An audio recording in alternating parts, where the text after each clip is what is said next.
Did you know the blast furnace changed the way we produce iron forever? First invented in China during the 5th century, the blast furnace revolutionized metalworking. But it wasn't until the 14th century in Europe that it truly took off.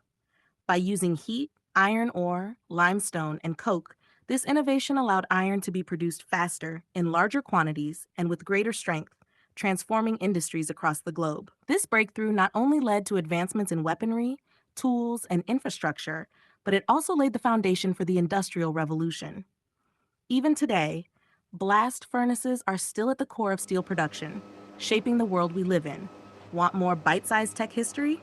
Like, share, and subscribe.